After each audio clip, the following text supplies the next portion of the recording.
15기 자르고. 오늘은 해외 축구 6경기, 아무래도 취소되는 경기들이 많다 보니까 6경기 있는 걸 전부 다 가져왔고요. 전부 세리에 경기고, 휴식기 이후에 첫 경기입니다. 분석 한번 들어가 볼게요.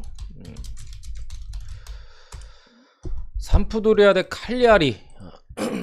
상당히 이제 칼리아리 같은 경우 강등권에 위치해 있고, 삼프도리아도 이번 시즌은 전체적으로 좀 맥을 못 추는 모습, 뭐 라니에리 감독을 떠나 보내고 맥을 못 추는 모습인데, 이 두 팀 같은 경우 기본적으로 빠지는 선수들이 좀 많아요. 삼프도리아 여전히 이제 미드필더 쪽에 이제 담스고르가 빠지게 됐고, 뭐 토레스 그루사 서브 공격 자원, 베레 같은 이제 또 좋은 미드필더 자원들 못 나오고요. 아스킬드센 또 중앙 미드필더 쪽에 뛸 수 있는 자원, 뭐 사이드 쪽에서 뛰기도 해요. 얘는 뭐 출전 정지로 빠지고, 레프트백의 아우젤로 얘도 빠집니다. 그리고 콜리가 이제 여러분들이 잘 아셔야 될 게, 네이션스 때문에 아프리카 선수들은 대부분 차출이 돼요. 그런 부분도 좀 참고로 하셔야 되는데, 삼프도는 이제 중앙 수비 쪽에 분명한 누수가 있습니다. 뭐 이런 상황이고, 상당히 많이 빠졌죠. 칼리아리 같은 경우도 스트루트맨 중앙 미드필더 쪽과 이제 발로키에비치 아직도 부상이네 얘는. 수비 쪽에 빠지고, 뭐 올리바 같은 이제 수미, 달버트 레프트백 출전 정지로 빠지고, 난데스 미드필더 좀 사이드 쪽 보는 애, 얘에다가 이제 주앙 페드로와 좀 호흡을 많이 맞추는 케이타 발데 공격 자원이 이제 네이션스 차출로 또 빠지고요. 여기 이제 카세레스 고딘이 코로나인 것 같아요. 그래가지고 두 팀 다 상당히 좀 많은 선수들이 빠졌습니다. 많은 선수들이 좀 빠져 있는 현재 뭐 상황이고, 칼리아리 같은 경우는 일단은 수비 쪽에 로바토를 아탈란타에서 데려왔어요. 로바토 임대로 데려왔고, 얘가 아탈란타 수비에 제일 뒤쪽 옵션일 거예요. 아마 뭐 짐시티, 뭐 팔로미노, 그리고 또 누가 있더라? 갑자기 기억이 안 나네. 뭐 이렇게 해가지고 가장 뒤쪽에 옵션을 임대로 일단은 뭐 수혈해가지고 데려왔고, 삼프도리아 같은 경우는 아드리안 실바가 중동으로 이제 돈 벌러 갔습니다. 중동으로 가다 보니까 이제 확실히 중앙 미드필더 쪽에서 중심을 잡아주던 선수가 지금 빠졌기 때문에, 물론 뭐 톨스비나 뭐 액달 뭐 이런 선수들이 좀 뛸 수는 있는데, 아까 말씀드렸다시피 남아있나? 지금 삼프도리아 중앙 미드필더 쪽에 공백이 있어요. 아스킬드센이나 출전 정지로 빠지게 됐고, 아니면 뭐 베레 같은 미드필더 쪽 자원들도 빠졌기 때문에 저 아드리안 실바의 공백을 완전하게 메꾸기는 제가 볼 때 어려워 보여요. 그러니까 삼프도리아 쪽에서도 분명 수비 쪽과 미드필더 쪽 이렇게 공백이 분명히 있는 상황에서, 이 경기는 어쨌든 간에 사실 그 공백이 있기 때문에 사실 어떤 식으로 포메이션을 좀 가져올지 모르겠어요. 칸드레바가 좀 중앙 쪽으로 이동을 할지, 아니면은 뭐 여전히 사이드로 나올지, 뭐 그런 부분에서 분명히 예측이 좀 쉽지는 않은데, 저는 이 경기는 사실 오바 쪽이 그나마 좀 나아 보입니다. 이거 굉장히 어려운 경기예요. 예측하기 어려운 경기고, 첫 경기입니다. 어서오세요. 삼프도리아가 어쨌든 홈이고, 칼리아리가 지금 많이 빠져 있어요. 그러니까 사실 미드필더 쪽에서 칼리아리가 뭔가를 좀 해내기가 쉽지 않을 정도로, 뭐 난데스, 스트루트맨 뭐 이런 선수들이 많이 빠져 있는데, 어쨌든 뭐 마린이나 뭐 그라시 이런 애들이 뛸 수는 있어요. 그러니까 뭐 사실 경기 일정이 빡빡하다 하면은 어려운 상황이지만, 휴식기 이후에 첫 경기이기 때문에 뭐 주전 라인업을 꾸리는 데는 크게 완전 이제 마탱이 갔다라고 보기는 어려운 상황이기 때문에, 지금 삼프도리아도 어쨌든 간에 뭐 중앙 쪽에 미드필더 쪽에 살짝 공백이 있고, 수비 쪽에 어쨌든 공백이 더 있기 때문에 좀 치고받는 경기가 좀 그나마 좀 예상이 됩니다. 뭐 말씀드린 대로 칼리아리 같은 경우 뭐 카세레스, 고딘 같은 이제 수비 쪽 자원들이 빠진 상황에서 로바토가 이제 아탈란타에서 임대로 데려와서 들어가는데, 어쨌든 이 선수 같은 경우 사실 경험치 먹으려고 여기 온 거예요. 그러다 보니까 온 지 얼마 되지도 않았고, 수비 라인에서 불안함이 분명히 있을 수 있고, 칼리아리가 그리고 지금 3연패에다 3경기 연속 득점이 없는데, 삼프도리아가 홈에서 거의 매 경기 실점을 하고 있어요. 그만큼 이제 수비적인 불안함이 있는 상황에서 말씀드렸듯이 아까 콜리가 또 네이션스 차출로 빠지게 됐고 마우젤로 같은 레프트백 이런 선수도 빠져 있기 때문에 칼리아리가 이제 3연속 무득점을 좀 깨지 않을까, 한 골 정도 충분히 기대할 수 있고, 산푸드레 역시 마찬가지고, 그래서 한 골씩 좀 주고 받는다고 했을 때 한 골을 좀 더 바라면서 오바를 찍는 게 맞아 보입니다. 기본적으로 좀 어렵고, 제 생각에는 햄무 아니면 무 같긴 해요, 승패 같은 경우에는. 근데 오바가 조금 더 낫지 않을까 싶습니다. 어쨌든 어려운 경기다. 오늘 솔직히 한두 경기 빼고는 다 어렵습니다. 다 어려운데 넘어가고, 두 번째 경기 라치오 대 엠폴리. 네, 맞습니다. 볼로냐 인터밀란 취소예요. 라치오 대 엠폴리, 그나마 좀 분석하기 좀 편한 경기인데, 라치오 같은 경우에 지금 이제 펠리페나 아체르비, 바시치, 악프로 이런 주전과 로테이션을 넘나든 선수들이 조금씩 빠져 있는데, 사실 저는 요 정도 빠져 있는 거면 라치오가 그래도 어느 정도 풀 전력이라고 좀 생각을 합니다. 임모빌레가 이제 휴식기 전에 코로나로 이제 결장을 했었잖아요. 돌아온 부분이 분명히 있고, 오늘 경기 아마 제가 볼 때는 선발 가능성이 분명히 있어요. 그리고 특히나 임모빌레가 물론 빠져 있긴 했지만 그 전 경기에서 라치오가 어쨌든 간에 경기력 부분에서 좀 더 나아진 모습을 보여줬거든요. 그 전에는 사실 원정만 가면 두들겨 맞고 수비가 완전히 무너지고 뭐 이런 부분이 있었는데, 앞선 두 경기에서는 그나마 좀 괜찮은 모습을 보이는 상황에서 임모빌레까지 돌아오는 부분이 있고, 엠폴리 같은 경우는 하스가 좀 빠져 있는 부분이 아쉽긴 하지만, 역시나 거의 뭐 앞선에 뭐 피나몬티나 뭐 이런 공격 자원들이 여전한 상황에서 거의 뭐 플라이너비야, 엠폴리도 그런 상황인데, 저는 이거는 당연히 여러분들도 보시겠지만 화력전으로 좀 갈 가능성이 있다고 생각을 해요. 엠폴리 원정에서 수비가 전혀 안 되고, 뭐 그냥 거의 물론 득점은 어느 정도 올려주고 있습니다만 수비가 잘 안 되는 팀이고, 라치오 같은 경우도 이전보다는 좀 나아지긴 했는데 여전히 수비적인 불안함이 있어요. 휴식기 전에 경기로 봤을 때, 물론 2주 전 경기를 봤을 때요. 2주가 지난 시점에서 얼마나 이제 좀 개선이 됐을진 모르겠지만 그런 부분에서 불안 요소가 있고, 그리고 라치오가 무난하게 좀 잡아주지 않을까 제가 볼 땐 싶습니다. 어쨌든 라치오 홈 경기고, 홈에서만큼은 조금 더 이제 안정적인 경기력을 보여주고 있는 게 라치오고, 뭐 임모빌레 출전 가능성 상당히 높고, 선발 출전 가능성 상당히 높고, 어쨌든 미드필더 쪽에서도 뭐 루이스 알베르토나 뭐 밀린코비치 사위치가 휴식기 전에 활약이 괜찮았어요. 특히나 이제 루이스 알베르토가 휴식기 전에, 사실 루이스 알베르토가 이번 시즌 사리 감독 체제에서 원래는 이제 거의 라치오 간판 미드필더인데 좀 자존심을 좀 구겨지도록 막 벤치도 왔다 갔다 하고 했는데, 휴식기 직전에 이제 벤치에서 교체로 나와가지고 막 그냥 경기를 아예 뒤집고 막 그런 경기도 있었거든요. 그렇기 때문에 그 분위기를 좀 이어가지 않을까 싶습니다. 불안 요소는 그거예요. 휴식기 이후의 경기다. 2주 만에 경기가 치러지기 때문에 선수들의 실전 감각 내지 컨디션의 여부 뭐 이런 것들을 확인할 수 없다는 점인데, 어쨌든 그렇게 보고요. 다음 경기 스페치아 대 베로나. 이 경기도 매치업만 봐도 아시겠지만 상당히 어려운 경기예요. 저는 기본적으로 스페치아 프렌을 보고 말씀드릴게요. 저는 기본적으로 스페치아 프렌을 보는데 양 팀도 많이 빠져 있어요.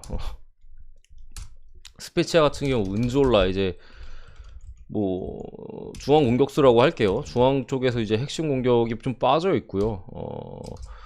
크리스토프 수비 쪽 자원 또 빠져 있는 상황이고, 중앙 수비 쪽 자원, 그리고 코발렌코 뭐 로테이션급 이제 미드필더 자원이고, 뭐 콜레이 얘는 차출이 됐어요. 서브 공격 자원인데 차출이 됐고, 근데 어쨌거나 스페치아는 사실 측면이 중요한데 뭐 은졸라 정도 빠져 있다고 해도 애초에 그렇게 사실 공격력이 강하거나 그러지 않잖아요. 큰 문제가 될 걸로 보진 않아요. 아쉽긴 하지만 뭐 요 정도가 이제 빠져 있는 상황이고, 베로나 같은 경우 이제 칼리니치 공격 쪽이 빠져 있고, 건터, 프라보타, 다비도비치, 마냐니 다 수비 쪽 자원이야. 다 수비 쪽 자원. 중앙 수비나 뭐 프라보타가 라이트백인가? 제가 알기로 레프트백일 거예요. 레프트백 자원도 빠져 있고, 뭐 중앙 수비 이렇게 자원들도 많이 빠져 있기 때문에 사실 수비 쪽이 많이 빠져 있어요. 여기에다가 이제 홍라라는 이제 수비형 미드필더도 차출이 돼서 없는 상황이다. 분명히 이제 수비 쪽에서 많이 빠진 베로나고 스페치아는 이제 전체적으로 조금씩 빠져 있긴 하지만 오히려 이런 게 더 나아요. 조금씩 이제 빠져 있으면 대체 자원들이 분명히 있거든요. 근데 이렇게 수비 쪽에 팍 나가면은 대체하기 분명히 어려운 부분이 있고, 베로나 같은 경우 어쨌든 간에 사실 원정에서 분명히 부진한 부분이 있고, 사실 저는 그리고 휴식기 전에 제 해외 축구 분석을 많이 보신 분들은 아시겠지만 베로나를 좋게 보지 않았어요. 베로나를 항상 뭐 못 이긴다고 보고, 뭐 이번 경기 힘들다 보고, 마지막 경기도 1대1 무승부였나? 그런데 그 경기도 언더 보고, 뭐 그런 상황이 그렇게 많이 봤었는데, 오늘 경기도 저는 이거 베로나가 상당히 어려운 경기를 할 걸로 기본적으로 봅니다. 경기력 부분에서도 사실 물론 그때 어디야, 베네치아전 4대3으로 뒤집은 경기는 상당히 이제 좀 다이나믹하고 뭐 극적이긴 했는데, 그 경기 외에 다른 경기들을 봤을 때 사실 그 경기도 사실 전반 3골 먹었잖아요. 경기력 자체가 한창 이제 홈에서 깡패짓을 할 때보다 좀 공격력 자체도 시원시원하지 못하고 그런 부분이 있어요. 그런 상황에서 이제 스페치아가 조금 더 선전을 해주지 않을까 싶은데, 당연히 뭐 주력감은 아닙니다, 이 경기는.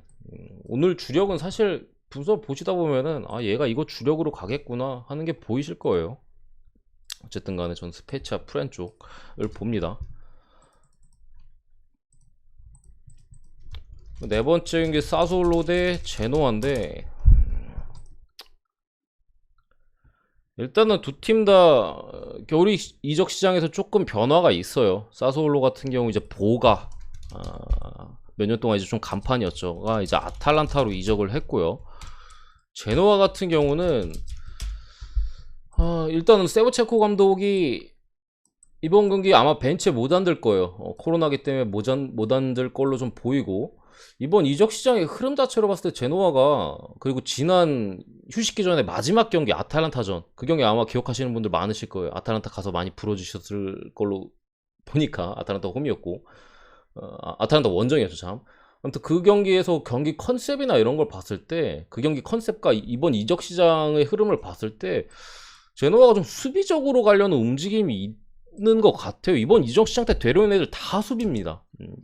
이제 그 실반 헤프티, 얘 같은 경우 이제 영보이스에서 이제 우측 풀백 자원을 좀 데려왔고, 뭐 바스케스나 오스티고르 같은 센터백 자원들을 데려왔어요. 얘네가 뭐 그냥 어린 애들 아니면 이제 좀 서브를 봐줄 애들을 데려온 게 아니라 거의 즉시 전력감을 데려왔습니다. 그렇기 때문에 세븐체코 감독이 사실 우크라이나 시절에서도 좀 수비적으로 임하면서 실리적인 축구를 했었잖아요. 근데 그간 제노아가 보여줬던 축구는 사실 골도 많이 넣고 많이 먹히고 그냥 전형적인 오바의 팀이었어요. 근데 지난 아탈란타전을 봤을 때나 이적 시장의 흐름을 좀 봤을 때나 제노아가 앞으로 좀 수비적으로 할 가능성이 제가 볼 때는 좀 있어 보이는 상황에서 오늘 이거 오바 접근이 좀 저는 쎄해 보여요. 이거 아마 사솔 오바는 장줄이기 때문에 오바를 많이들 가실 것 같아요. 주력으로도 자꾸 뭐 고배당에 넣고 하실 것 같은데, 이전보다 확실히 좋아 보이진 않습니다. 제가 봤을 때는. 어쨌든 제노아의 이런 흐름도 있고, 사솔로 같은 경우도 사실 공격 쪽에 보가가 나간 점도 그렇고, 뭐 오비앙이 여전히 좀 부상이고, 트라우레가 차출이고, 미드필더 쪽에 핵심이 주리치치가 아직도 이제 몸 상태가 많이 안 올라왔어요. 불투명 사이즈이기 때문에. 물론 공격 쪽에 뭐 스미마카나 뭐 베라르디 이런 애들이 굉장히 잘해주고 있긴 해요. 그리고 미드필더 쪽에서도 뭐 프라테시 이런 애들이 주리치치의 공백을 확실하게 메워주고 있는 부분이 있지만, 불안 요소가 분명히 있어 보이고, 제노아는 얘는 뭐 항상 그렇듯이, 제가 그리고 이걸 왜 더 오바가 조금 더 그러냐면, 네, 올려드립니다. 이게 왜 조금 더 불안한 면이 있냐면요, 제노아가 미드필더 쪽에 많이 빠져요 지금. 뭐 오벨라, 뭐 스투라로, 뭐 파레스도 부상 복귀하긴 했는데 몸 상태가 그렇게 좋지 않다는 얘기가 나오고 있고, 물론 소비 쪽에 막시모비치 여전히 빠져 있고, 뭐 칼론, 뭐 베라미, 공격 쪽에 뭐 카이세도도 불투명인데, 카이세도는 제가 볼 때 나올 가능성이 높고, 어쨌든 수비 쪽에 영입이 분명히 있기 때문에 이렇게 미드필더 쪽에 많이 빠진다 했을 때 아예 좀 틀어 잠그면서 사솔로가 사실 수비가 좋은 팀은 아니잖아요. 그러니까 앞선에서 좀 공격력이나 이런 것들이 좋지 수비가 좋지 않기 때문에 제노아가 제가 볼 때 이거 아예 틀어 잠그고 진짜 간간히 역습 올라가면서 승점을 1점이라도 따려는 경기를 할 가능성이 높다고 저는 생각을 해요. 그래가지고 오바가 좀 불안한 부분이 있고 결론이 뭐냐면 저는 언더 봅니다. 결국에 이 경기를 사실 그리고 언더를 찍는다고 해도 이거 언더 주영 못 가요. 절대 못 갑니다. 사솔로 경기를 보시는 분들이나 뭐 최근에 사솔로 언어바 기록을 보신 분들은 이거 언더를 주력으로는 차마 못 찍으실 거예요. 저도 마찬가지고. 그래서 이 경기는 기본적으로 좀 고배당으로 좀 가는 게 낫지 싶고요. 그리고 제 생각에는 사솔로가 그래도 이겨줄 걸로 봅니다. 제노아가 미드필더 쪽에서 힘이 많이 빠져 있고 어쨌든 수비 라인이라는 게 한순간에 바꾸기가 어려워요. 좀 몇 경기 시행착오도 겪고 뭐 이래야 되는 부분이 있기 때문에 물론 오늘 경기 아까 말씀드린 바스케스나 오스티고르는 안 나올 것 같아요. 아마 이제 우측 풀백에 실바나 헤프티 뭐 이 정도가 나오고 기존에 뛰던 뭐 반이나 뭐 이런 애들이 오늘 경기는 주전으로 나올 것 같은데 사솔로가 제가 볼 때 한 1대0 정도로 이기지 않을까 싶은데 아무튼 언더를 보는 입장에서 좀 쉽지는 않다라고 보이고요. 넘어가서 다섯 번째 경기 이제 AC 밀란과 AS 로마의 경기인데 이 경기는 뭐 분석하기 크게 어렵진 않았습니다. 일단은 밀란 쪽에 수비 쪽에 이제 핵심인 키에르가 빠져 있고요. 그리고 뭐 서브 키퍼나 뭐 펠레그리 같은 이제 로테이션 자원이 빠져 있고 베나세르 미드필더 자원이 이제 알젤인가? 아무튼간에 이제 네이션스 차출이 됐고 발로뚜레도 차출이 됐고요. 이제 캐시에 이제 토모리가 아닌데 토날리와 이제 수비형 미드필더 쪽에서 좋은 모습을 보여주고 있는 캐시에 물론 근데 캐시에 같은 경우 사실 이번 시즌 끝나고 아마 나갈 것 같아가지고 뭐 이 선수가 지금 당장 AC 밀란에 열심히 뛴다 뭐 그런 부분이 좀 없을 수는 있지만 어쨌든간에 핵심이잖아요. 이런 선수들이 좀 차출이 돼 있는 현재 AC 밀란의 상황이고 그래가지고 이게 AC 밀란 배당이 높은 거예요. 베나세르 케이시에 차출에다가 키에르 빠져가지고 그래가지고 이제 AC 밀란이 배당이 좀 높죠. 높은 상황이고 로마 같은 경우 스피나졸라가 장기 부상으로 빠져 있고 뭐 디아와라 차출됐고 다복 차출에다가 에이브럼이 불투명해요. 불투명인데 나올 가능성이 높습니다. 일단은 나올 가능성이 높기 때문에 빼보면은 거의 풀전력이에요. 사실 로마 같은 경우에는 12월 부상이 상당히 많았죠. 뭐 펠레그린이나 뭐 크리스탄테 같은 뭐 미드필더 자원들이 부상이었고 중간에 베레투도 뭐 출전 현지로 못 뛰었었고 완전히 이제 뭐 많은 부상이 있었는데 다 이제 돌아왔어요. 그러니까 어떻게 보면 휴식기가 로마한테는 참 달달한 휴식기가 좀 됐었고 저는 이 경기는 기본적으로 오바의 가능성이 좀 높아 보입니다. 어쨌든 간에 밀란 같은 경우도 캐시에가 빠졌어. 수비적 사실 뭐 토날리 캐시에 이렇게 뛰잖아요. 근데 캐시에가 조금 더 수비적인 부분이고 토날리가 조금 더 공격적인 부분을 담당하기 때문에 오히려 오바를 보는 입장에서 캐시에가 빠지면 그게 크게 나쁠 게 없어요. 나쁠 게 없는 상황이고 뭐 키에르 빠진 것도 분명히 문제가 될 수가 있고 밀란 같은 경우 특히나 이제 공격 쪽에 부상자가 많았었는데 거의 다 돌아왔어요. 오늘 경기 뭐 질라탄도 나올 수 있고 뭐 레안 같은 뭐 좌측에서 이제 좋은 모습을 보여주는 누구야? 테오 에르난데스와 이제 호흡이 상당히 좋잖아요. 뭐 레안 같은 경우도 복귀를 했고 레비치도 복귀를 했어요. 공격 자원들이 상당히 많이 복귀를 했고 로마도 아까 말씀드린 대로 미드필더 쪽에서 앞선으로 좀 더 볼을 투입해주고 해줄만한 선수들이 많이 돌아왔다라고 봤을 때 이 경기는 2.5 기준이면 충분히 오바의 가능성이 높아 보입니다. 승패는 어려워요. 제가 볼 때는 어렵습니다. 상당히 어렵다. 그럼 마지막 경기네요. 유벤투스 대 나폴리인데 일단 부상자를 먼저 볼게요. 이 경기는 분석을 뭐 다른 말씀을 드리기보다 부상자를 먼저 보는 게 나을 것 같아요.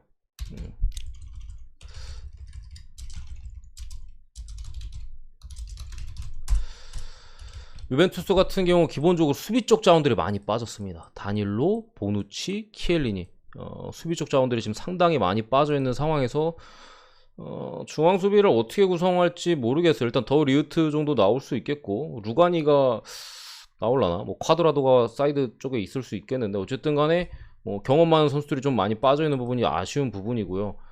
나폴리가요,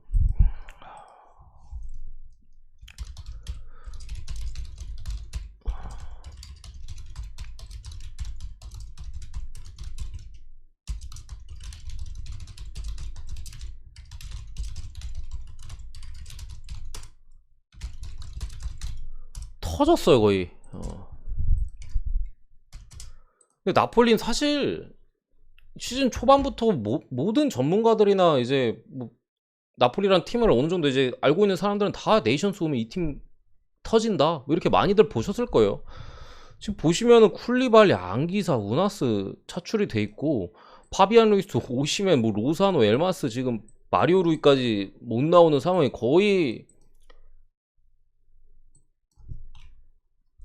지금 보이는 선수들 거의 전부가 주전급이에요. 뭐 핵심 주전들도 이렇게 있고, 뭐 로테이션급으로 뛸 수 있는 선수들도 충분히 이렇게 있잖아요. 뭐 로사노도 핵심이고 마리오 루이도 핵심이고. 그렇기 때문에 쉽게 생각하시면은 벤치랑 주전이랑 꽤 중요한 선수들이 한 10명 정도, 몇 명이야? 1명, 2명, 3명, 4명, 5, 6, 7, 8, 9명, 그냥 10명 정도가 나가리가 됐다. 유벤투스가 그래서 이게 이렇게 낮은 정배를 받은 이유입니다. 다 빠졌어요, 다. 특히나 이제 삼선 자원이 아예 나가리가 됐습니다. 파비안 루이스, 앙기사. 제가 나폴리 경기, 뭐 지난 경기들 이렇게 분석할 때 나폴리가 안 좋잖아요, 성적이. 최근 성적이. 제가 지난, 아마 저도 좀 오래돼가지고 기억이 가물가물한데, 지난 분석들에서 아마 나폴리 분석할 때 제가 나폴리 항상 안 좋다, 안 좋다, 앙기사 뭐 삼선 어쩌고 하면서 계속 그렇게 분석을 했던 걸로 제 기억이 나요. 나폴리 지금 불안하다, 지금 너무 많이 빠졌고 핵심들이 다 빠졌다. 근데 여전합니다. 그 결과가 이런 성적인데 지금 더 빠졌으면 더 빠지, 덜 빠지지가 않았어요. 그렇기 때문에 사실 이거는 유벤투스가 공격 쪽에 지금 불안 요소가, 기존에는 원래 키에사가 빠져 있고, 뭐 디발라랑 모라타가 부상 복귀한 지 얼마 안 돼가지고 컨디션 부분에서 이슈가 있었고, 휴식기 전에요. 그런 부분에 이슈가 있었다면은 지금 키에사도 돌아왔고 다 돌아왔어요. 수비 쪽에 문제가 있는데, 애초에 지금 나폴리 삼선 라인이 다 빠지고 후방에서 또 빌드업 좋은 이 쿨리발리까지 빠졌기 때문에 수비 쪽에 사이드백인 마리오 루이도 빠져 있고, 최전방 오시멘도 빠져 있고, 너무 많이 빠져서 결국 믿을 거는 이제 메르텐스. 휴식기 전에 메르텐스의 폼이 상당히 좋긴 했거든요. 거기에 이제 유벤투스 어쨌든 수비 쪽이 좀 빠져 있으니까 결국 믿을 건 메르텐스인데, 제 생각엔 좀 쉽지 않은 경기가 될 걸로 보여요. 유벤투스 같은 경우 어쨌든 간에 중앙 미드필더 쪽에서 상당히 이제 경쟁력이 있는 팀이고, 물론 나폴리가 이렇게 다 빠졌다고 진짜 아예 선수가 없는 건 아니에요. 뭐 로보트카나 뭐 데미, 뭐 이런 선수, 아니 뭐 지엘린스키나 이런 선수 꽤 괜찮은 선수들이 나올 수 있는데, 확실한 전력 누수입니다. 어쨌든 간에 핵심이 빠진 건 분명해요. 메꿀 수 있는 수준이지 이 선수들만큼의 효율이 분명히 나오지 않습니다. 그 결과가 이거고요. 최근 전적 휴식기 전에 그때도 이제 안기사 빠져있고, 파비안 루이스 뭐 부상 때문에 시름시름 앓고 있고, 쿨리발리가 아마 그때 징계였나 이렇게 많이 빠져있고 막 이랬었거든요. 그 결과가 저건데, 오늘 유벤투스 원정 와가지고 상당히 어려운 경기를 할 걸로 보고요. 유벤투스가 전 충분히 잡아준다고 생각합니다. 유벤투스 승을 보고 오늘 6경기 분석을 좀 마무리하도록 할게요. 라이브를 하다 보니까, 오랜만에 하다 보니까 좀 길어졌네요. 어쨌든